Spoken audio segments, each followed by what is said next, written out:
उन्नति, विकास और इंफ्रास्ट्रक्चर के बड़े बड़े दावे, लेकिन हकीकत बार बार इन दावों को कटघरे में खड़ा कर रही है। अगर आप सोशल मीडिया प्रयोग करते हैं और ट्विटर को हैंडल करते हैं तो शायद आप मेरी इन 2 लाइनों से समझ गए होंगे कि आज मैं किन बारे में आपको जानकारी पहुंचाना चाह रही हूं। देश के अलग अलग हिस्सों से लगातार ऐसी तस्वीरें सामने आ रही हैं जहां करोड़ों रुपए खर्च होने के बावजूद सड़कें हाथों से उखड़ रही हैं। अब वो करोड़ों रुपए क्या मालूम कि कागजों में ही केवल खर्च हो रहे हैं या फिर वाकई हकीकत में करोड़ों रुपए खर्च कर कर और महंगा सामान लाकर और उस महंगे सामान का जो लोकल माल है वो प्रयोग करके सड़कें बनाई जा रही हैं। तो करोड़ों रुपए कहां खर्च हो रहे हैं, एक ये सबसे पहला सवाल आप पर छोड़ती हूं मैं।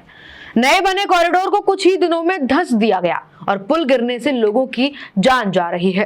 राजधानी दिल्ली से लेकर लखनऊ और मुरैना तक एक ही सवाल गूंज रहा है। राजधानी दिल्ली से लेकर उत्तर प्रदेश और उत्तर प्रदेश से लेकर मध्य प्रदेश तक एक ही सवाल गूंज रहा है। क्या विकास सिर्फ कागजों और उद्घाटनों तक सीमित रह गया है? सबसे पहले बात राजधानी दिल्ली की कर लेते हैं। दिल्ली जिसे सबसे ज्यादा डेवलप्ड कहा जाता है, जिसको लेकर आम लोगों में ये धारणा रहती है कि हम अपने बच्चों को दिल्ली पढ़ने भेजेंगे तो शायद वो अच्छे इंसान बनेंगे, शायद वो पढ़ लिखकर बड़ी नौकरी करेंगे। लेकिन किन हालातों में आप उन्हें दिल्ली भेज रहे हैं, जबकि दिल्ली के हालात खुद ठीक नहीं है। रूपनगर इलाके में उफनते नाले के ऊपर बना करीब 60 फुट लंबा लोहे का फुट ओवरब्रिज अचानक भरा भर कर गिर जाता है। इस हादसे में 50 साल की एक महिला की मौत हो जाती है। बताया ये जा रहा है कि महिला पुल से गुजर रही थी, तभी पुल अचानक ढह गया और वो सीधे तेज बहाव वाले नाले में गिर गई।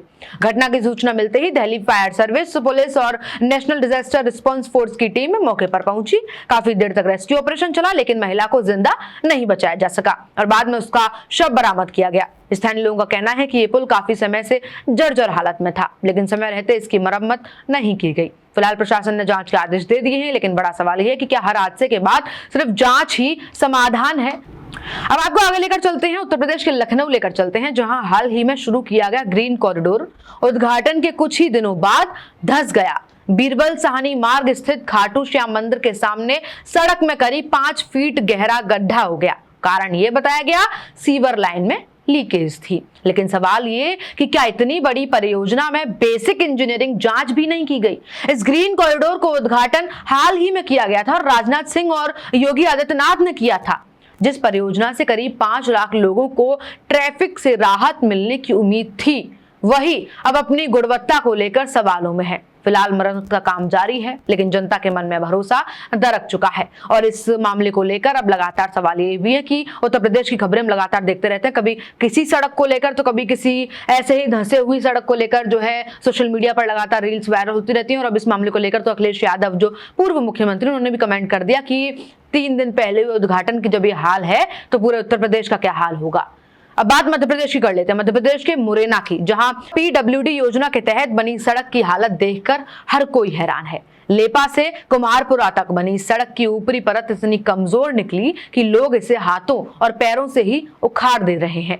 वायरल वीडियो में साफ देखा यह जा रहा है कि सड़क किसी मजबूत निर्माण की नहीं बल्कि मिट्टी के ढेर जैसी दिखाई दे रही है। ग्रामीणों का आरोप यह है कि ठेकेदार ने घटिया सामग्री का इस्तेमाल किया और गुणवत्ता जांच में भी यही लापरवाही बरती गई है। अब ग्रामीण प्रशासन से मांग कर रहे हैं कि पूरे मामले की निष्पक्ष जांच हो, दोषियों पर सख्त कार्रवाई हो और सड़क का दोबारा निर्माण किया जाए। दिल्ली में पुल गिरता है, लखनऊ में सड़क धंसती है और मुरैना में सड़क हाथों से उखाड़ दी जाती है। तीनों घटनाएं अलग अलग राज्यों की हैं, लेकिन कहानी एक ही है, लापरवाही, घटिया निर्माण और जिम्मेदारी से बचने का खेल। करोड़ों रुपए के प्रोजेक्ट होते हैं ये, लेकिन जमीन पर गुणवत्ता इनकी शून्य निकलती है। सबसे बड़ा सवाल यही है कि क्या विकास अब सिर्फ रिबन काटने और फोटो खिंचाने तक सीमित रह गया है? क्योंकि जब पुल गिरते हैं तो सिर्फ ढांचे नहीं टूटते, लेकिन लोगों का भरोसा भी टूट जाता है। और जब सड़क हाथों से उखाड़ी जाती है तो सिर्फ डामर नहीं निकलता, बल्कि सिस्टम की सच्चाई बाहर आ जाती है। अभी देखना ये होगा कि क्या इन मामलों में सिर्फ जांच होगी या जिम्मेदारों पर वाकई कार्रवाई होगी। क्या वाकई अब सोशल मीडिया केवल ये बताने के लिए रह गया है कि किस सड़क की जो है अब गुणवत्ता कितनी रह गई है? क्या वाकई अब सरकार की ये जो योजना जिनमें करोड़ों रुपए खर्च कर दिए जाते हैं और माल की गुणवत्ता जब मापी जाती है तो 0 निकलती है, सड़क केवल 2 दिन में जो है धंस जाती है, उखड़ जाती है? तो अब देखना ये होगा कि जिम्मेदारों पर वाकई कार्रवाई होगी या फिर इस मामले में क्या कुछ जांच होती है। जानने के लिए बने रहिए अपडेट इंडिया के साथ, देखते रहिए। मैं आपके साथ कृपा उपाध्याय।